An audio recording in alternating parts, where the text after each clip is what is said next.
ఒక్కొక్కసారి మన లైఫ్లో కొన్ని సిచ్యువేషన్స్ ఉంటాయి కదా, అవి రిపీట్ అవుతున్నాయి అనిపిస్తాయి. లైక్ మనల్ని ఎవరైనా మోసం చేయడం, లేదా ఎవరైనా మనుషులు మనకు వదిలేసి దూరం వెళ్ళిపోవడం, మనదేం తప్పు లేకున్నా. సో ఇలాంటివి ఎందుకు అవుతున్నాయి అని మనం బాధపడొద్దు.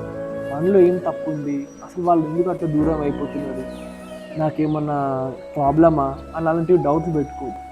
ఎందుకంటే మనకు ఒక సిచ్యువేషన్ రిపీట్ అవుతుందంటే నేచర్ మనకి సిగ్నల్స్ ఇస్తున్నట్టు.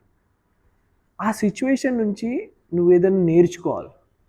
నీకు ఇది ప్రతిసారి ఇస్తున్నానంటే గమనించు, అది నీకు ఎందుకు వస్తుంది, అసలు నేను నాకేం అవసరం నీకు బాధ పెట్టడం.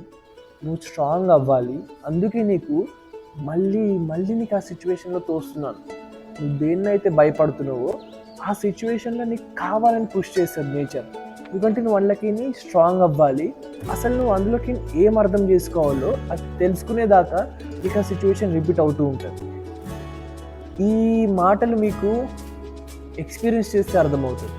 సో అందుకే నేను చెప్తున్నా, మీకు ఏదైనా ఇలా అవుతున్నా, లేదా కొన్ని సిచ్యువేషన్స్ మీకు అవుట్ ఆఫ్ కంట్రోల్ వెళ్ళిపోతున్నా, రిపీట్గా నాకెందుకు ఓకే నాకే ఎందుకు ఇలా అవుతుంది ఊకే అని అలా టెన్షన్ పడకుండా అబ్జర్వ్ చేయండి. అసలు మీకు ఆ సిచ్యువేషన్ ఎందుకు వచ్చింది, మీరు ఎలా మారితే మీకు ఆ చేంజ్ అయ్యే ఛాన్స్ ఉంది, నేచర్ మీకు ఏం చెప్పాలనుకుంటుందో అది గమనించండి.